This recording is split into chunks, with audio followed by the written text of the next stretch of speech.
பௌர்ணமி தினமான இன்று யாழ்ப்பாணம் தையிட்டி திசைவிகாரைக்கு எதிராக தமிழ் தேசிய மக்கள் முன்னணி முன்னெடுத்த போராட்டத்தில் போலீசார் குழப்பம் விளைவித்ததாக கூறப்படுகிறது. போராட்டத்துக்காக அமைக்கப்பட்ட கூடாரங்களை போலீசார் அகற்றியுள்ளனர். இதன் காரணமாக போராட்டக்காரர்களுக்கும் காவல்துறையினருக்கும் வாக்குவாதம் ஏற்பட்டதால் அங்கு பதற்ற நிலை ஏற்பட்டுள்ளது.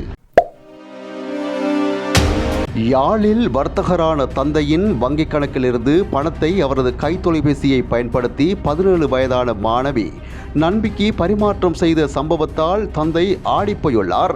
சம்பவம் தொடர்பில் மேலும் தெரிய வருகையில், அண்மையில் யாழ்ப்பாண வங்கி ஒன்றுக்கு வர்த்தகர் ஒருவர் தனது வங்கிக் கணக்கிலிருந்து 11 லட்சம் ரூபாய் பணம் தனக்கு தெரியாது மாற்றப்பட்டுள்ளதாக வங்கிக்கு வந்து முறைப்பாடு செய்துள்ளார். சம்பவம் தொடர்பாக தீர விசாரணை செய்த வங்கி நிர்வாகம் பணம் மாற்றப்பட்டது கைத்தொலைபேசி ஆப் மூலமே என்று, அதுவும் 11 மணியளவில் பணப்பரிமாற்றம் நடந்துள்ளது எனவும் வர்த்தகருக்கு கூறியுள்ளனர்.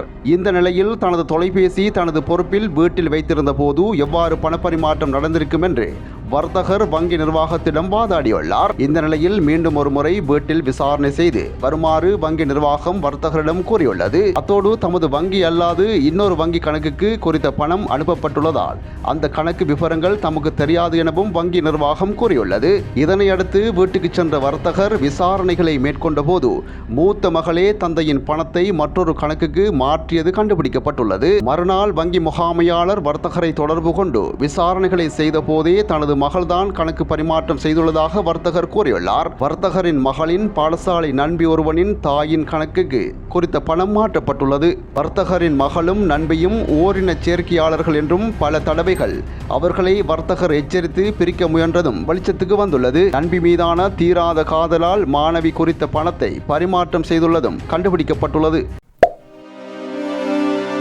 திருகோணமலை முள்ளிப்புத்தானை 8ஆம் குலோனியைச் சேர்ந்த சிறுவன் தான் சேமித்த உண்டியலை உடைத்து வெள்ள நிவாரண நிதிக்காக பள்ளிவாசல் நிர்வாகத்தினரிடம் ஒப்படைத்துள்ளார். மாகில் மூவாத்தி என்ற 7 வயதுடைய சிறுவனே வெள்ள நிவாரண நிதிக்காக 1184 ரூபாவை கொடுத்துள்ளார். மோசமான வானிலை காரணமாக ஏற்பட்ட மரணங்களின் எண்ணிக்கை 481ஆக அதிகரித்துள்ளதுடன் 345 பேர் காணாமல் போயுள்ளதாக அனர்த்த முகாமைத்துவ நிலையம் தெரிவித்துள்ளது. நவம்பர் 16ஆம் தேதி முதல் இன்று மாலை 4 மணிக்கு வெளியிடப்பட்ட சமீபத்திய அறிக்கையில் இந்த விவரம் கூறப்பட்டுள்ளது. பலத்த மின்னல் குறித்த எச்சரிக்கை அறிவிப்பை வளிமண்டலவியல் திணைக்களம் வெளியிட்டுள்ளது. இந்த அறிவித்தல் இன்று இரவு 11:30 மணி வரை செல்லும்படியாகும் என அந்த திணைக்களம் குறிப்பிட்டுள்ளது.